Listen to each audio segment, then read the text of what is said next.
স্পষ্ট করে বলে দিচ্ছি, খুনি মুজিবের কোনো ছবি কোনো অফিসে বাংলাদেশে আর টানানো হবে না। মুজিববাদের কবর রচনা করে জুলাই প্রতিষ্ঠিত হয়েছে। গণভোট জাতীয় নির্বাচনের পূর্বে দিয়ে রাষ্ট্রকে স্থিতিশীল রেখে পরবর্তী নির্বাচনে যেতে হবে। রাজনৈতিক দলগুলো কিন্তু ঐক্যমতে পৌঁছাতে পারেনি। মানে জুলাই বিপ্লব পরবর্তী বাংলাদেশে সংস্কার হবে, বিচার হবে, এটাই তো আমাদের চাওয়া।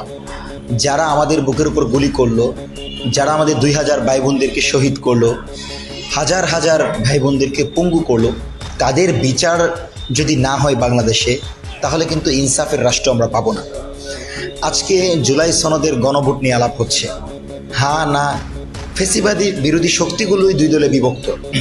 একদল বলছে হ্যাঁ, একদল বলছে না। কিন্তু হওয়া কি উচিত ছিল? উচিত ছিল আমরা সবাই সংস্কারের পক্ষে, সবাই গণভোটের পক্ষে। দিন যদি আমরা গণভোট দেই, সেক্ষেত্রে বিশৃঙ্খলা হওয়ার পরিস্থিতি আছে। সেজন্য আমরা মনে করি গণভোট জাতীয় নির্বাচনের পূর্বে দিয়ে রাষ্ট্রকে স্থিতিশীল রেখে পরবর্তী নির্বাচনে যেতে হবে।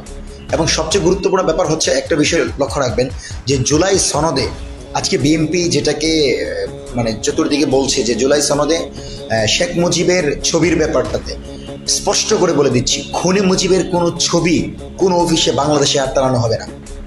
যে বাকশালী মুজিব এই দেশকে নষ্ট করে ভারতের হাতে উঠিয়ে দিয়েছিল, দিল্লির আধিপত্যকে বাংলাদেশে প্রতিষ্ঠা করেছিল যে মুজিব, সেই মুজিবের ছবি, সেই মুজিবের আদর্শ, সেই মুজিবের কথা, সেই মুজিবের বক্তব্যই বাংলাদেশে আর কখনো চলবে না।